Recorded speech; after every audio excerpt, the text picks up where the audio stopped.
Crash Crawlies from Tesuzonko. I bounced between a number of fast food positions when I was younger. As weird as it might seem, a certain luxury feel came to surround indoor playground workplaces, especially when you were used to Burger King, Wendy's, and A&W like I was. I don't necessarily regret working those jobs, but the constant on-your-feet demanding role of a line cook at such positions weren't and never could be much fun. Crash Crawlies is about as close as you can get to a proprietary single-location Chuck E. Cheese-style restaurant. Really, it's an even worse business model, because at least when I worked there a few years ago, our entire day-to-day general admissions weren't nearly as important for our income as the private parties were. We were able to upcharge parents a ridiculous amount to rent out the facility for a set number of hours, and so that's what made up the general weekend timetables. Unfortunately for me, I was on a full-time role, which means rather than managing a neat closed party for no more than 8 kids, I had to deal with the random public access drop-ins. It was during the summer, so unassuming parents who had no other place to take their little tykes now that school was out would bring them to our establishment. Duties for me during the active hours consisted of making concessions, managing the floor, and on occasion presenting birthday cakes, because we indeed had weekday parties. Of course, they were hosted while the location was open for public business, which leads me to another role: negotiating lonely and otherwise bored kids away from parties they didn't belong to, before they were able to make a dent in the snacks and cakes and birthday gifts that didn't belong to them. It's easy to complain about children being messy and loud at a job like that, but like I said before, the relatively slow pace was comfortable in its own right. Dealing with customers wasn't the only angle of the job. I worked full-time hours. I was one of the lucky few who got to open up the establishment in the mornings. No, this didn't mean I had to wake up at ungodly hours. The restaurant itself and indoor playground only opened up as early as 10 o'clock, so I was good to just arrive at around 8:45. It was an identical schedule to my college at the time, and simultaneously a shorter commute, so it worked fine for me. Morning duties were alright. I was almost always the only employee there, up until our regular opening hours, so it served as a nice little bit of alone time before the loud and somewhat chaotic day began. I had over an hour to do no more than 25 minutes of tasks, which included powering on the breakers for all the arcade hardware, a cleaning once-over, and preparing the kitchen. Typically, the latter two were always well handled by the staff who had closed the night before. They would do meal prep and leave appropriate proportions in our fridges and ensure the place was spotless before their night ended. When I started my 6th week at the position, however, this changed. I entered the facility that morning to find it disarrayed in a very bizarre fashion. The place had a main lobby when you entered, with a counter on one side and a few seats on the other. At the center was an admission-only gate. Behind that were the concession areas.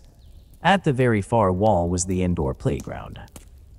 That day, when I entered, I could see plainly over the admission gate that a large number of chairs were moved from the usual position tucked under the tables and were arranged in a circle at the center of the admission-only space. This was weird. I couldn't have imagined what kind of patron would ever want to arrange seating like that, let alone a situation in which they'd be allowed to do it. There were exactly 5 chairs, all facing inwards in a circle. The space inside them, which the chairs looked towards, was no more than a meter or 2 in diameter. As I leaned over one of these chairs, I spotted what lay dead in the center, a small glittery object. I picked it up, examining it in my hands, only to find it was an earring, a plastic one, like a child's facsimile of one a woman might wear. I wasn't particularly mad about the situation. It only took a few minutes to bring the chairs back to where they belonged, underneath the food tables. But I was definitely curious. Our organization back then used a WhatsApp group for communication, and so I sent a message asking what the deal was and why the chairs were left like that. It took maybe half an hour to get a reply, You really couldn't blame the closing shift for sleeping in.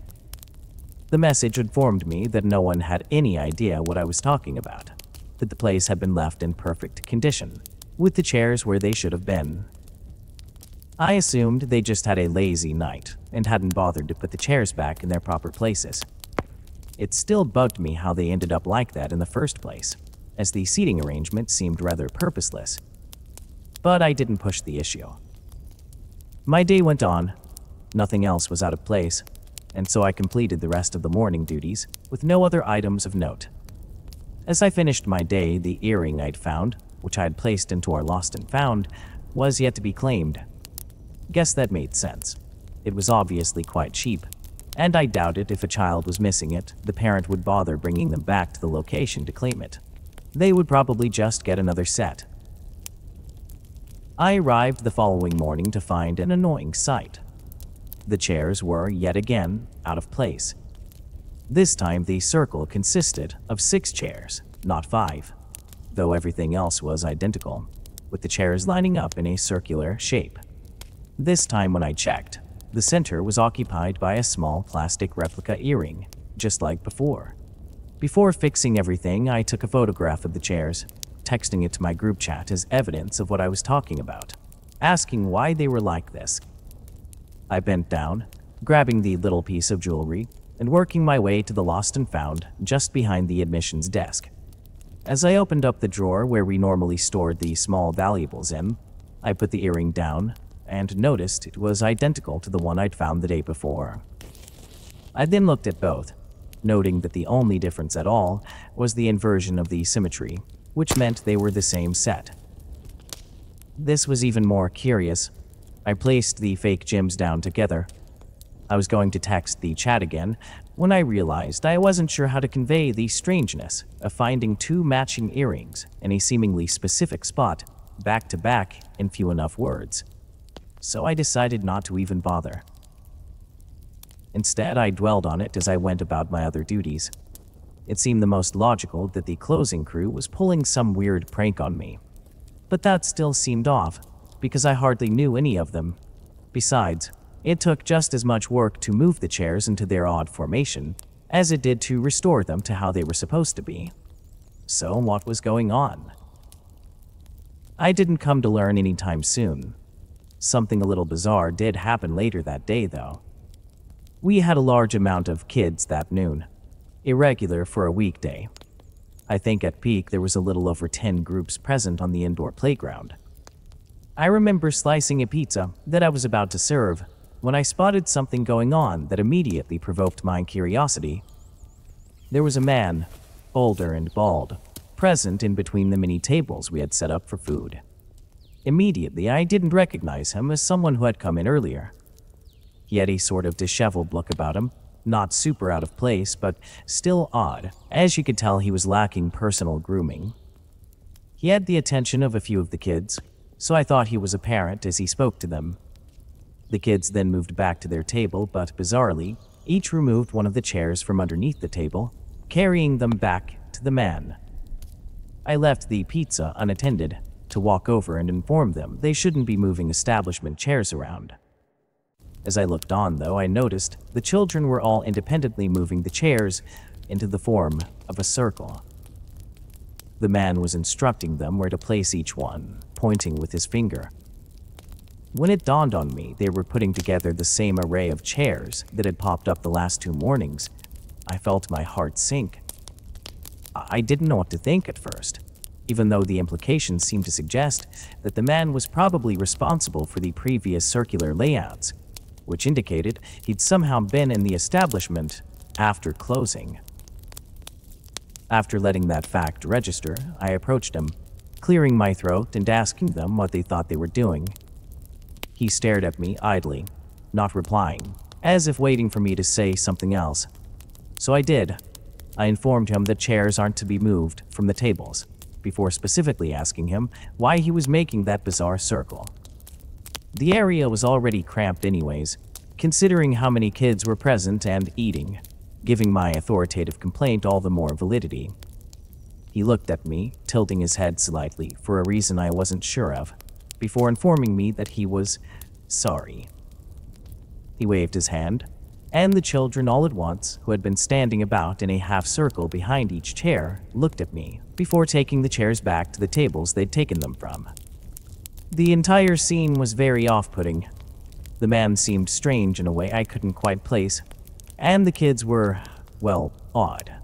Not so much in and of themselves, but because of the way they seemed to blatantly follow this strange man's orders. Anyway, away went the chairs back to their original spots. As I returned to cutting the pizza I'd been working on, I thought about how the way they'd set up the chairs nearly exactly matched what I'd found in the restaurant the past 2 mornings. I brought the pie over to the table that was waiting for it, before deciding I wanted to find the man I'd seen previously and ask him in more detail about what he was up to. I was planning to be more aggressive, to get a better answer this time. Whether or not I was going to accuse him of being responsible for the chair arrangement the nights previous, I wasn't sure yet. But it never came to fruition, as the man was now apparently gone. As I looked around, I noticed 3 of the kids were still present, so I went over to them, asking where their parent or guardian had gone. Just as I asked, an older woman came to the table. She asked if there was a problem, and I replied by saying I wanted to speak to the man who had been with the kids. She gave me a strange look, before telling me that the group had not come with any man. I went on to describe the guy I'd met, and she proceeded to inform me she had no idea who I was talking about. Alarm bells were ringing in my head, so I quickly apologized. Naturally, my attention instantly became less focused on the chair arrangement thing, and more in the fact that an unknown man was talking to a group of kids who he had no association with. Quickly, I notified my manager about the situation. She informed me to do a run-through of the indoor playground and eating area to see if I could locate him. I went and searched, but despite thoroughly checking every space an adult man could occupy over the course of a few minutes, I couldn't find him anywhere. Given the nature of our establishment, there's really not too many exits. The only door in and out, at least at the time I was employed there, besides the main entrance, were fire exits. They were all rigged with alarms that sounded when used. As the other staff were informed, however, including the person working front desk, they claimed they didn't see a man matching the description I gave, coming in or coming out. Despite the fast implementation of our safety policies, the man's actions really didn't warrant a response from law enforcement, so we didn't call. My manager informed me that she'd review the security tapes and ensure later-day staff were aware of the man's appearance and to be on the lookout. We gifted a complimentary lunch package consisting of 2 pizzas and a few snacks, plus a rebate, to the lady responsible for those 3 kids to apologize for the commotion. The matter was far less than settled in my mind. The man had disappeared, cleanly and without a trace, and while apparently inconsequential, it was incredibly off-putting for me. Where had he gone? Was he really related to the bizarre formations of chairs that kept cropping up? I wasn't sure. The day wore on with little other issues, and I went home that evening. I got the notification of my boss describing the man's appearance in the WhatsApp group we shared, just before my shift ended. I was a bit relieved, knowing the evening crew could be on the lookout. The following day, before I even entered the building, I decided to peer in through the glass. I was anxious about the chairs being present in that creepy little circle again, and to my relief, the floor appeared exactly as organized as it should have been. Entering the establishment and flicking on the lights, I saw no circle of chairs, so I relaxed a bit.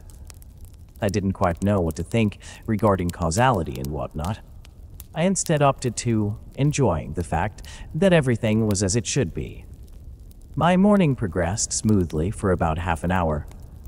I remember doing a once-over of the indoor playground floor and noting everything was in place. At a certain point, though, the music I was listening to was interrupted by a loud and annoying creaking sound of wood. First, I assumed it had been outside, or possibly next door. Our building is integrated with other businesses, after all. But as I continued my duties, the sound persisted, permeating the space I was in. While it sounded relatively muffled, I was able to localize it over the next few minutes as a handful of creaks continued. It didn't take long to realize it was directly under me. Our location did have a basement, one I was familiar with from hearing my boss speak of it. In my tenure, I'd never had a reason to go down into it, as it primarily served as a place for us to store replacement furniture and indoor playground hardware, namely pads and netting. The playground was designed in a modular fashion, so if pieces were damaged, they could be refitted in place. But that was typically done on the night shift. Hearing the sound of movement and dragging items beneath me was a bit unnerving. However, something else to note about the basement was that it was shared with the organizations next door. At the time, we had soft plastic dividers up and a few metal cages to indicate what space belonged to who. I was uneasy, but even so, I decided to head downstairs, as I figured a contractor or a new employee might have been using the space allocated to us. So I went and got the key, proceeding to the entrance. The door to the basement was at the very back of the kitchen and was always kept locked, so on the off chance a kid or patron wandered back there, they'd be unable to access it. When I got to the door, I noticed, with a drop in my stomach, it was ajar. Either the last person to grab something from storage had forgotten to lock it, or someone else had opened it and was down there right now. Given the noises I heard, I was mentally leaning towards the latter. I began to cautiously walk my way down the steps. I could hear more of the same creaking I heard upstairs, only it was much louder now. About halfway down the staircase, I decided to call out to see who exactly was there. Clearing my throat, I asked anybody downstairs to identify themselves, but I got no response. Instead, seconds later, the lights to the basement went out. Keep in mind, these were industrial fluorescent overheads. They weren't meant to ever be off, and as far as I currently know, the only way to turn them off is by using the breaker. They didn't have a dedicated switch. Naturally, I panicked on the inside. Being halfway down a staircase leading to an unknown person or persons, only for them to cut off the light when they knew I was there. Not good signs. That was enough for me to make me turn around and run back up the stairs. I had a feeling they were no worker at any of the nearby businesses. So I decided to dial the police, informing them that there might be an intruder at my place of work, hiding out in our basement. I locked the doorway down from the outside, patiently waiting for the police to arrive. Notably, there were no more noises from downstairs. They came pretty fast. I unlocked the door for them and let them down. 2 officers inspected the place themselves. It took a while. Eventually, one of them came up and went back to the patrol car. A few minutes later, 2 other cop cars arrived. There were then a total of 5 officers going down into the basement. They weren't telling me anything concrete, but with the volume of police, I could only assume something pretty bad was down those stairs. After maybe 15 more minutes, I came to realize that wasn't the case. In fact, there was nothing of interest. Why 3 squad cars had come out was apparently due to the sheer size of the basement. They'd inspected the place extensively before informing me there was no intruder present, which I very much appreciated. Given how many businesses intersected that space, it seemed easy enough for somebody to have left without being caught, if they'd been down there when the officers showed. Following a modicum of paperwork, I informed my manager what had happened over a direct phone call. Really, I expected some scolding after I'd called emergency services for what seemed like no reason, but she was more or less understanding. If anything, she seemed to appreciate the security of the establishment seriously. So by then, the phone call was over and the police were gone. After finishing my morning duties, that bizarre incident in the basement staircase was itching at me. After a bit of deliberation, I decided to head back down into the space myself to take a look around. I don't really know why. I think I was probably trying to force myself into the creepiness so it would stop gnawing at me. I headed down. This time the lights didn't turn off. I soon got to the bottom of the staircase and looked around the space. It was mostly normal, dusty indoor playground assets. But then I saw it, plain as day under the overhead fluorescent and completely unsuspecting. 7 of our outdated legacy chairs. They were centered in the section space to the left of the stairs, all organized into a perfect circle. I approached hesitantly. I felt a horrible sensation at the pit of my stomach. This was far too much, far too freaky to be coincidental. Someone had been there, and they'd organized the chairs like this. I didn't think they were there now. The police were too thorough, but someone had done this. And naturally, I could only assume it was the person responsible for the previous arrangements. The one I now believed to be the strange man I'd seen earlier. The fact he had apparently escaped without a trace that day seemed to allude to the idea he had slipped into our basement of all places. I didn't end up touching that array of chairs, but I did remove the item that sat in the center. This time it was a small plastic hair clip. It was a bright magenta, and I could have easily assumed it belonged to the same child that the earrings did. I wish I could say something happened as I picked up the hair clip, but nothing did. The chairs remained unsuspecting, no movement, no sounds, just a heavy knot in my stomach that seemed to tighten as the item was removed. I headed upstairs, placing it in the lost and found drawer. There were still 10 minutes to go before I was to expect anyone else's arrival for the morning opening. And so I just kind of sat there and thought. Something just seemed bizarrely wrong about the entire thing. I remember proceeding about my day, almost like a zombie, trying to create some semblance of logical tracking in my mind to explain what happened. After that day, I ended up taking 2 sick days to finish out the week. I wasn't sure of it at the time, but this ended up turning into an extended hiatus, and eventually, I left the position after I found something similar at a McDonald's with a play place. The events may sound minor to some, but they really did distract me from functioning in that work environment, to the point where I felt a switch-up would be best. Now, I did inform my manager about this in a lengthy email that ironically never got a reply, but my theory was, I believe that strange, not-so-talkative man was responsible for the chair formations. I think he'd either been using the key or some other access door to stay overnight in the storage space, so he could move those chairs around. How, and more interestingly, why, I cannot say. As for the ever-increasing size of the chair rings and the little kit accessories I'd find in the middle, I remain completely confused in what they were and what they symbolized. My partner, who I told this story to, seems adamant it was ritualistic in nature. But I don't know.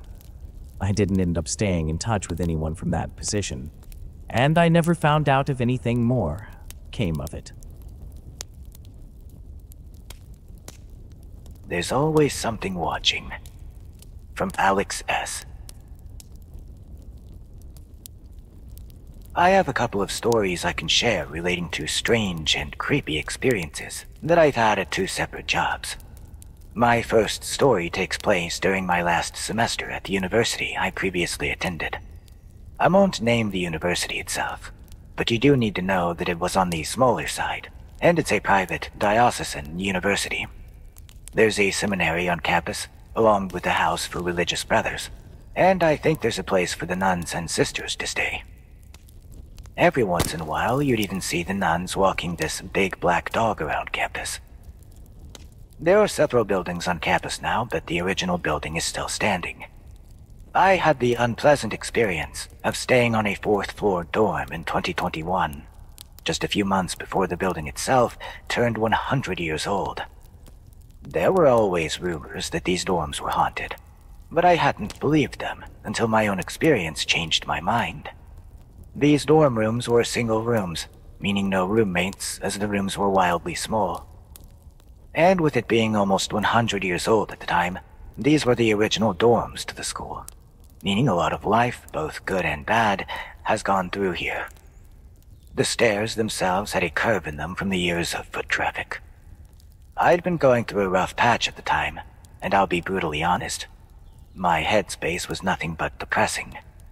If you know anything about spirits and the paranormal, it is believed that your negative energy makes you more vulnerable to them. However, I had decided to stick things out to see how the semester went before making any changes to my life. I busied myself with schoolwork and worked 2 jobs.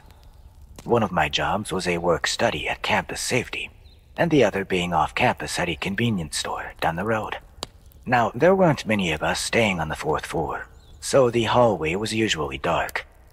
Thankfully, my room was right across from the toilets and showers, so that part was always illuminated by the lights. Due to my class schedule, I worked the closing shift at the convenience store, usually Friday through Saturday, meaning I wouldn't get back to my dorm until around 11:30 to 11:45 p.m. On those nights, the only light coming into the hall was that from the bathroom area, and the faint lights from the sidewalks outside. One particular night, after a seemingly long shift at the store, I made my way back to my dorm room, and I felt strange walking into my specific hallway down towards my room. I didn't think anything of this at first, chalking it up to my feelings of homesickness and loneliness.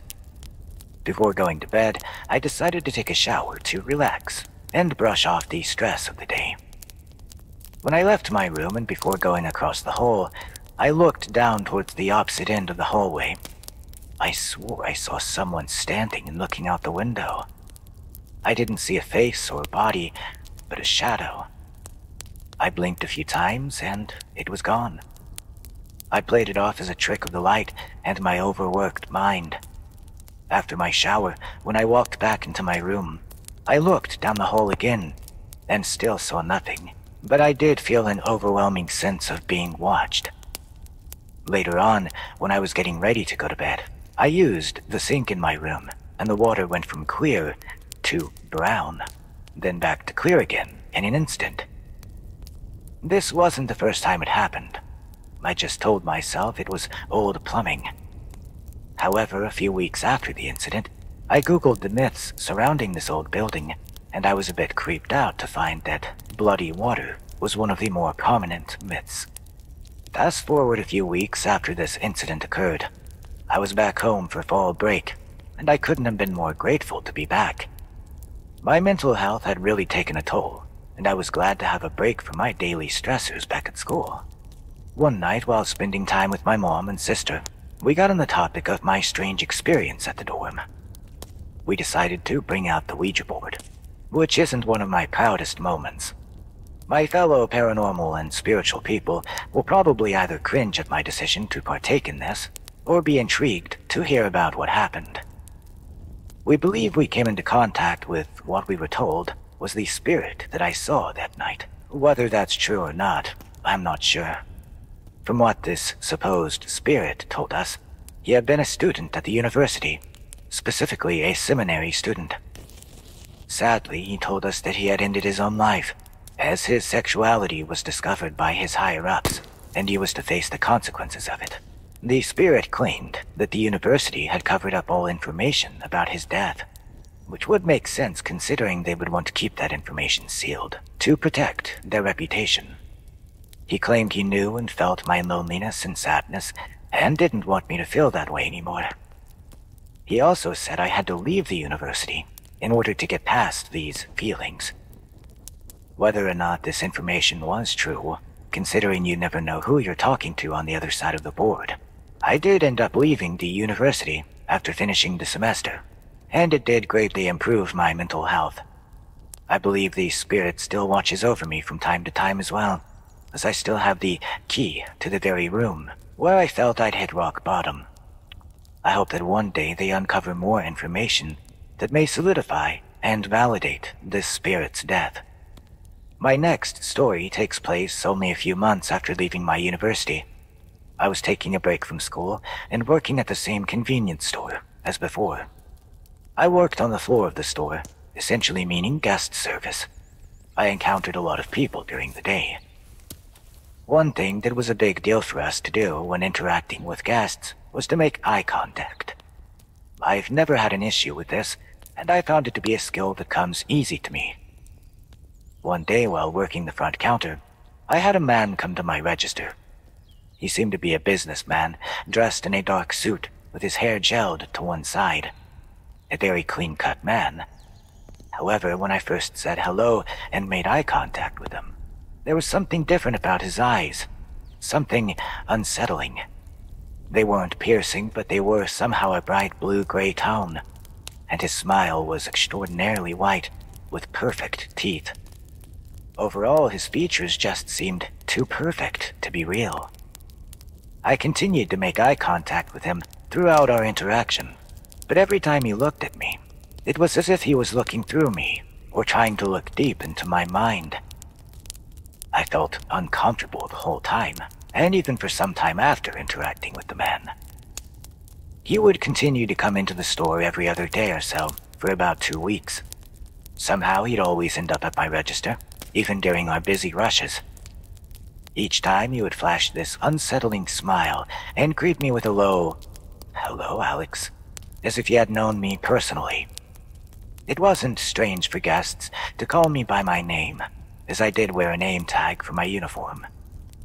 One day he said to me, "Tell me, Alex, are you religious?" And I proceeded to tell him that I didn't want to answer that question. I guess it wasn't weird for guests to hand us religious handouts or leave them in the store, but I've never been specifically asked about my own beliefs. He simply nodded his head and told me to have a good day, with this unsettling smirk. The very last day I interacted with him, he began with the same, "Hello, Alex," as he always did. At this point, I just wanted the interaction to go as quickly as possible. Well, it did go by quickly and smoothly, to my surprise, but that may have been my own personal unease, and due to the fact that he was becoming a regular visitor. It had gone on without any strange comments as well, which only made it all the more unsettling somehow. Just as he was about to leave, he turned back to me and proceeded to say, "There's always someone watching." He then pointed upward and was looking at what seemed to be right behind me. I was on edge for weeks about this last interaction, and likely should have taken it more seriously than I did. However, I don't believe he was referring to anything remotely human. Rather, he was referring to something that was out of this world. And part of me believes that he himself was not from this world. I get goosebumps typing this out. It's the first time I've ever told this experience. I haven't even shared it with my family. Working from Home Horror. From J. Elliott. It's been over a year now since the bizarre incident that happened while I was working from home one day. I still get uneasy when I think back on it. At the time, my wife and I were living in an old farmhouse in rural Missouri that we had fixed up ourselves. It was on 20 acres of land out in the middle of nowhere. The closest neighbor was a mile down the road. I worked remotely as a software developer, while my wife worked in the city, about 40 minutes away. She was out of town for a business conference when all this went down. At the time, it was just me and our dogs, a pit bull and a German shepherd. It started out as a normal workday. I was sitting in my home office, which looks out onto our backyard through large windows. The dogs were taking a nap nearby as I typed away at my computer. It was a sunny fall day, leaves just starting to change colors. Everything was quiet and still.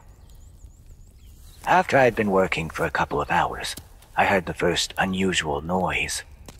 It sounded like metal clanging outside. I paused and looked out the window, but nothing seemed amiss. The dogs perked up too at the noise, but then settled back down after a moment when it didn't repeat. I assumed something had fallen over in the shed, so I went back to work. Over the next hour or so, I kept hearing strange sounds outside the office. More clanging, Some odd thumping noises, faint rustling in the fallen leaves. Every time I would stop to listen, but then there would be dead silence. No wind, no animals, and nothing to explain what I was hearing. I decided to take a quick break. I stepped out onto the back deck to get some fresh air. That's when I noticed one of the wooden chairs in the lawn and a rake were lying in the middle of the yard. Neither had been there earlier. I called the dogs out, and we searched around the house together, but still, we found nothing out of the ordinary. The noises had stopped, so I shrugged it off and went back to work. Another 30 minutes went by, and I started to hear the clanging and rustling again. This time, louder, and seemingly closer to the house. I was genuinely confused about what could be making that racket. Again, we didn't have any nearby neighbors. Strangest of all, the dogs were calm, just lying there, casually sniffing the air. I got up and looked outside again, walking the perimeter of the house. At the back corner of the property, I found some broken tree branches and divots in the dirt. It appeared as if something had trampled the ground recently. The back of my neck prickled as I realized these weren't just random noises. Something or someone was in fact lurking around the house, messing with things and scurrying off before I could spot it. I went back inside, this time locking all the doors before grabbing my revolver. I sat down, watching out the office windows, my gun in my lap. I felt stupid. Maybe I'm just paranoid, I thought. I mean, the dogs were still lounging around, oblivious to any strange goings-on. I listened hard, but everything was still silent. After 15 minutes with no activity, I was just thinking I should get back to work when I heard a loud crash. Something heavy smashed to the ground at the front of the house. I jumped up, running down the hallway, pistol raised. The dogs finally really reacted, barking and running toward the front door ahead of me. Looking through the front curtains, I could see our large clay planter had been knocked over. Dirt and flowers had been dumped on the front walkway. The wooden bench from the porch was now down in the yard. My heart raced. I unlocked the door, telling the dogs to stay back. With my gun out, I slowly circled the house. That's when I froze. At the corner of the house, the ground had been disturbed. Still fresh claw marks had dug into the dirt. They trailed off behind the house, and near those marks were 3 dark feathers, each as long as my hand. I gulped and turned to follow where they led. Making my way into the backyard, I could see more feathers and scratched up ground, heading toward the tree line. That stretch of woods beyond our lawn suddenly took on a sinister vibe. Every shadow seemed to move as I stared at the feathers scattered before it. My adrenaline was really pumping now. I shook my head, realizing I needed to get back inside and call someone about this. I sure as heck wasn't about to go into those woods alone. As I turned back toward the house, a freakishly loud screech rang out. It echoed and seemed to come from the sky and the trees at the same time. I'll never forget that sound. Like metal grinding and twisting, with a shriek that shook through to my bones. The dogs whimpered and cowered behind me. I hurled myself back inside, slamming the door shut behind the dogs. I peeked through the curtains, expecting to see some creature emerge from the woods, but there was nothing. My hands were shaking as I dialed for the police. I didn't know who else to call. I can only imagine what I sounded like, trying to explain some disturbing things lurking outside my rural home. Dispatch said they would send a patrol car to check things out. In the meantime, I sat there, watching out the windows, with the dogs by my side. I felt completely helpless, jumping at every little sound while waiting for the cops. It took almost half an hour for the patrol car to finally show up. 2 officers searched the property while I showed them the strange disturbances and feathers. They drove a ways down the road to my neighbors and knocked on their door, but no one was home. In the end, the officers had no explanation for what had uprooted items and made that horrible screeching sound. They took the feathers as possible evidence and filed a report, but with no sighting of an actual creature or person, there wasn't much else they could do. They told me to call immediately if there were any more incidents. They left to respond to a car accident in town. I was a nervous wreck the rest of that day and night, barricading myself indoors. Eventually, I had to go pick my wife up from the airport the next day. We stayed at a hotel nearby overnight, which helped to calm my nerves before going back to our house. Even so, I would jump at the slightest noise outside, imagining that shriek splitting the air and what it may have come from. I still have no idea what was prowling around our home. Those massive feathers didn't belong to any local birds. I can hardly stand being there by myself these days. We would eventually put the house on the market, and I soon found a job in the city. I hate to think what might have happened if I'd gone into those woods. DoorDash Thing from Darren M. It was about 3 years ago. I was delivering food in a rural area right outside of town. I still think back on it sometimes when I'm driving down a dark country road late at night. At the time, I was working for DoorDash to make some extra cash on top of my 9-to-5 office job. The money wasn't too bad for part-time work, and I enjoyed cruising around listening to podcasts.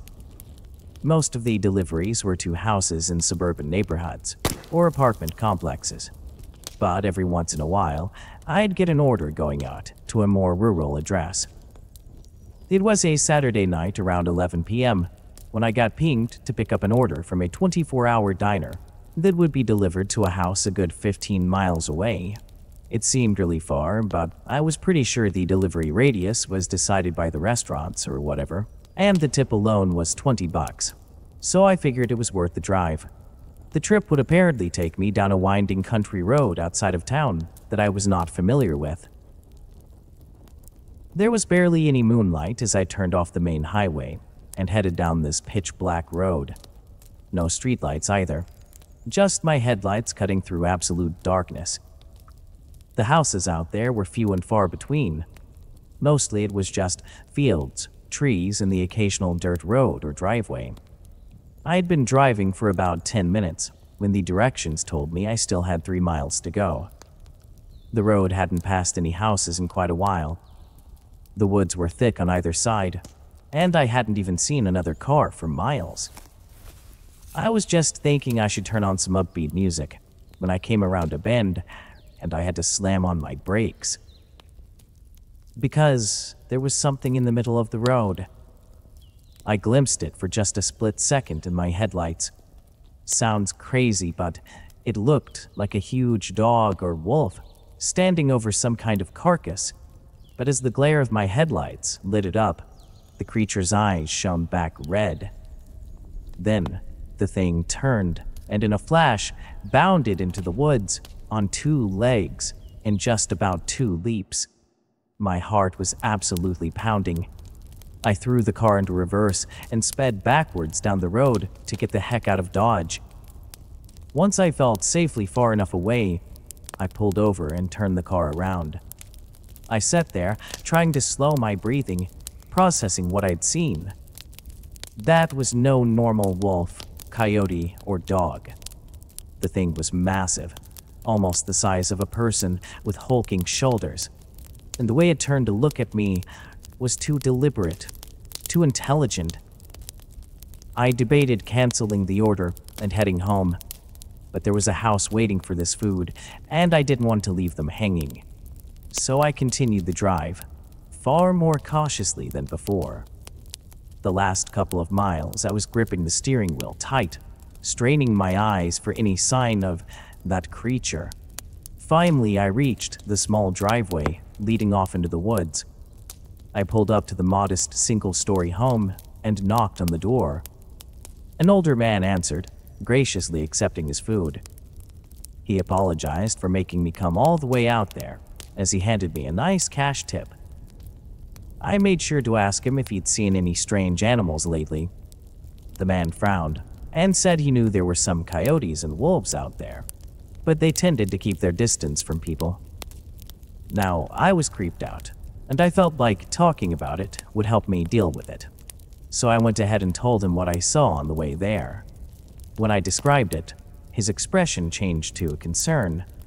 He suggested I report the sighting to animal control and be extra safe driving home. The entire way back, I was scanning the darkness, jumping at every hint of movement. I couldn't stop thinking about the creature's eyes reflecting the light, how unnatural and menacing it seemed. The image was burned into my mind. As soon as I got back into town, where there were streetlights and businesses, I pulled over and canceled my remaining orders for the night. My hands were still shaking a bit as I started driving home. I ended up calling out of my shift the next day. There was no way I could focus on office work. That made me realize I didn't get paid nearly enough by DoorDash to deal with deliveries on remote backroads in the pitch black. I decided to avoid orders that would take me too far out of town. I did contact animal control. They confirmed no other reports of a wolf or coyote that big. I still wonder what it was. And I'm also worried that it's still lurking out there along those rural roads. But it's not my problem anymore, because I'm not going to be driving out there anytime soon. Forest Ranger Danger, from 33 Trader. It's been about 5 years now since the strange events that caused me to quit my job as forest ranger up in the Pacific Northwest. I'd been working seasonally for the Forest Service for a few years at that point. Most of the time, it was great. I loved spending so much time outdoors, exploring new trails and helping visitors. But the night that things went sideways was a night I'll never forget. I was stationed up near Mount Baker at the time. Our ranger station was a couple miles off the highway, nestled right up against the edge of the national forest. We'd get a pretty good flow of hikers and campers coming through during the summer. My job consisted of a mix between running the front desk, leading nature walks, enforcing rules, and generally keeping an eye on things. One night in late August, I was scheduled to take the midnight patrol shift. Basically, driving through campsites and along trails, making sure everything was quiet and there weren't any problems. I always liked the night patrols, cruising under the stars through the tall pines with a thermos of coffee. Besides the occasional rowdy group of teenagers, it was peaceful. When I headed out at midnight that night, it was clear skies and about 60 degrees out. Perfect weather for camping. I drove slow with my window down, listening to the sounds of the forest. About 45 minutes into my patrol, I was on a narrow dirt road, which runs between the south campsites and main hiking trail. This road has a few pull-offs, where you can park and access the trail, but it's mostly used by rangers and is gated off at night. As I approached one of the pull-offs around 1 a.m., I spotted a truck parked sideways across the road, completely blocking it. The headlights were still on, doors open, but no one was inside. I parked behind it and got out to take a look. No keys, no cell phone left behind. After checking the plates, it was registered to a man from Seattle who had a reservation for one of the nearby campsites. I was getting an odd feeling about the whole thing. I grabbed my flashlight and headed onto the nearby trail to make sure the driver had not gotten hurt. This trail leads uphill, with the forest getting pretty dense. I called out a few times, but didn't hear anything back. After about 10 minutes, I turned back, planning to radio another ranger for help.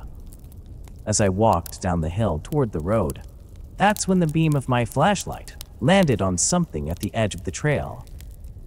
There was what looked to be a small pile of clothes lying on top of the underbrush. I leaned closer and realized it was a child, a young girl maybe 7 or 8 years old.